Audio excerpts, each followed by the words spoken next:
Welcome to the Gentleman's Guide to Vampires. I've been asked by a neonate by the name of Natascha. Well, she wishes for me to speak of revenants, as one might speak of tools, curiosities, or embarrassing relics of a feudal age. I will indulge no such simplification, nor apologize for them. You see, Revenant families are not mere tools. They are not pets. They're not even merely servants. They are institutions. Older than many princes' domains and more patient than most Methuselahs. They have to be, you see. They're constantly endangered. They are constantly at risk of the ire of their fiendish masters. Therefore, they must serve diligently and plan ahead. They are the slow pulse beneath the skin of the fiend's empire, and if you do not understand them, you do not understand Zimishi. I speak as one with many Zimitsi contacts, ally, friend, companion. I speak as one who remembers when some of these families were young, and others, others have grown deep and impressive in age, others, they burned out young. But listen carefully. Revenants are not ghouls in the traditional sense. They are solutions. When the blood bond proves too fragile, when the embrace is too wasteful, when mortal dynasties rot away too quickly, the Zimichi breed loyalty into bone and into marrow. Revenants are born with vitae already whispering in their veins. Think of that. Born part of the way toward becoming undead, and yet locked at a state of neither living nor undeath. There they have a thin but persistent echo of the Cainite curse. They age slowly, they heal more readily, they inherit disciplines the way peasants inherit land, through obligation and expectation, but most importantly, they remember. They don't have the same junkie-like vices as your ordinary Camarilla ghoul, for example. A ghoul serves for decades. A revenant family for centuries. Their grudges, favours, and secrets accumulate interest. Any elder who ignores this does so at their own peril. Let's start with the Zantosa. Silk, poison, the art of desire, all of these are hallmarks of a Zantosa revenant. They're the most misunderstood of all of the revenant families, largely because outsiders insist on mistaking indulgence for weakness. Yet the Zantosa, yes, they do indulge in pleasure. Their salons do drip with excess. Their laughter carries too far into the night. But understand this. The Zantosa, they don't worship decadence. Far from it. They weaponize it. I would argue, in fact, they weaponize it far better than many of their Toreador peers, and I would put the Zantosa as peers of the Toreador, but my antipathy toward the Clan of the Rose is well known. History tells us that the Zantosa were bred for diplomatic solutions, seduction, the soft manipulation of courts, both mortal and undead. This is true. This is true, but it's insufficient. The Zantosa are archivists of appetite. They remember what princes crave when they pretend to be austere. They remember which bishops break first and how gently the breaking must occur. In my time, the Zantosa served as intermediaries between rival Zimishi who could not meet without bloodshed. Their revels were neutral ground, but not because of rules. Far from it. In Zantosa territory, rules are gone on the breeze, but because everyone present had already been compromised. Think about that. A whispered confession here, a photographed indiscretion there. Such things outlive treaties. Fresh truth, if you are wise enough to use it. Some Zantosa lines have begun cultivating selective abstinence. Individuals raised without indulgence become terrifyingly perceptive among the decadent, immune to the usual lures. These dry Zantosas often pose as accountants, retainers, ascetic advisors, while quietly mapping entire courts through observation alone. When they finally indulge, it is surgical and devastating. Irina Zantosa is one of their more colourful family members that I know. She hosted 3 rival Sabbat packs at one banquet, and convinced each that others were secretly planning betrayal without ever lying. Or old Petru Zantosa, whose failing health masks a mind that remembers every secret exchange in his presence over 4 centuries, and who has never written down a single one. His mind and his body, they are treasure troves of experience and blackmail. Well, let's talk about the Bratovich now. This family is hunger given shape. If Zantosa are velvet, the Bratovich are iron and teeth. The Bratovich Revenants were bred for war, for intimidation, the maintenance of terror.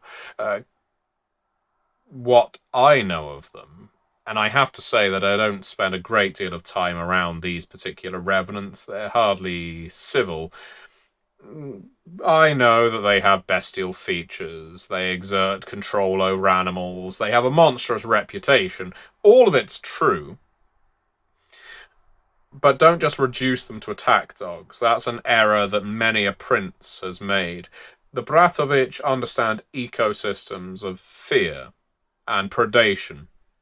They don't simply unleash beasts, they curate them. Their kennels are not collections, but lineages. They know which horrors break militias, which scatter peasants, which make inquisitors hesitate just long enough. In earlier nights, long, long ago, the Bratovich served as border lords, keeping domains empty, not by patrol, but by reputation. Even now, some rural regions remain untouched by mortal development because the Bratovich remembered them as hunting grounds and refused to forget. A faction within the Bratovich has begun breeding not animals, but legends. They seed rumour, mutilated corpses, contradictory eyewitness accounts, to create supernatural threats that do not exist. Yet. When real enemies arrive, the ground is already primed with terror. Mortals flee, hunters hesitate, even kindred second-guess their senses. Among their notables is Alexei Bratovich, who lost his pack to lupines and now keeps no animals at all, only traps, alarms, and miles of empty forest that no creature willingly enters. The sisters Mia and Daria, who argue constantly about breeding philosophy and, well, while jointly controlling a menagerie that answers to both voices as one, are perhaps the most terrifying Bratovich that I've ever heard of. Thankfully, I've never had the joy of meeting those two. I'm not sure that we would get on all that famously. The Obertus are a popular family. Historic, no doubt. Their place in Cainite history, especially when tied to the dream of Constantinople, which so many Cainites still pine for, almost as many as the Bruges pine for Carthage. They are the Revenant family of faith, flesh, forgotten godheads. They're scholars, they're priests, they're heretics. By design. They're theologians of the Sabbats, keepers of law, guardians of paths. This is accurate, but again, the summary is incomplete. The Obertus were bred to believe, and more dangerously to make others believe. Think of them as Revenant Setites, if it helps. Their faith is not simple devotion, it's adaptive, it's analytical, it's recursive. They test doctrine the way others test poisons. Historically, they served as keepers of ritual knowledge and philosophical continuity, especially during times when Sabbat ideology fractured. It was not the Zimishi and the La Sombra who maintained the Sabbat's hold on the paths of enlightenment. It was the Obertus monks. An Obertus Revenant could recite 3 mutually exclusive interpretations of Cain's curse and defend each convincingly. Some Obertus lines now preserve failed religions, cult movements, heresies, abandoned paths of enlightenment, belief systems that collapse under their own contradictions. Why? Well, because failed faith reveals structural weaknesses in belief itself. These Revenants can dismantle a rival's ideology by introducing a single, precisely chosen idea that history has already proved corrosive. Father Illa Obertus lost his faith 14 times and rebuilt it each time stronger. Quite a curiosity, that one. Sorina Obertus, she cannot believe anything at all, but understands belief so completely that others mistake her emptiness for revelation. I understand she has some kind of contact with a prominent La Sombra in Chicago these nights. Then let's speak on the Basarab. The Basarab, the blood that remembers its own legend. Well, they are the quietest of the families in these nights. Some would say they were eliminated entirely. They're tied to Dracula's legacy, and let's be clear here, there are a few vampires with as strong a legend as Vlad Dracul. They're tied to martial nobility, to revenants who believe themselves half Cainite already. They are proud, they are controlled, and they are obsessed with lineage. Reminds me of a certain family of necromancers. What's often missed is that the Basarab are obsessed with continuity. They track bloodlines not merely as heritage, but as narrative. Every Basarab child is taught that they are they are supposed to become, and who they must never, ever resemble. Certain Basarab elders have begun subtly editing family history, erasing disgraced ancestors or reframing failures as sacrifices. This has created internal schisms between recorded Basarab and remembered Basarab, with oral historians quietly resisting official genealogies. The resulting tension has made them ripe for manipulation or explosion.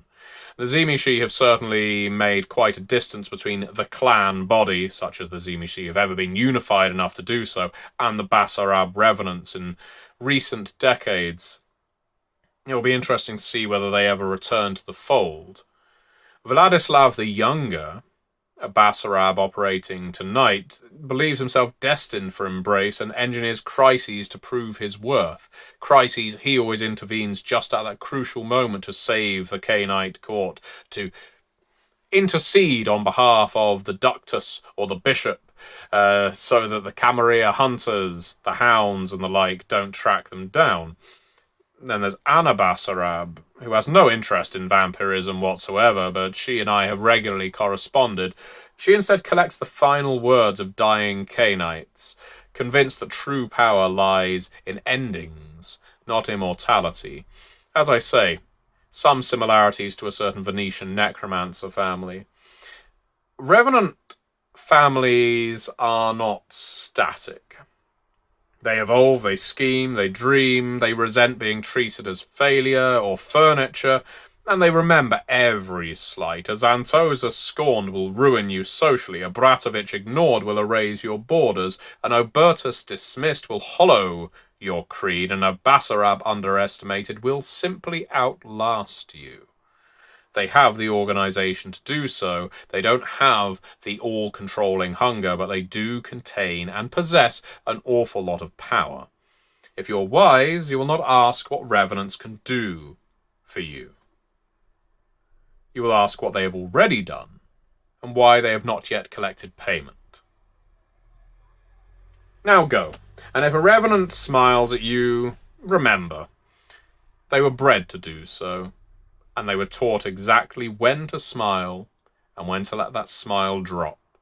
You usually won't be looking at them at the moment that happens, but they will be looking at you, and they may be creeping closer toward you, stake in hand, possibly to deliver to a Zemisi master, maybe to just store away for a rainy day, a time when they want some fresh vitae in their mouths, in their veins, or fed to an honoured member of the family.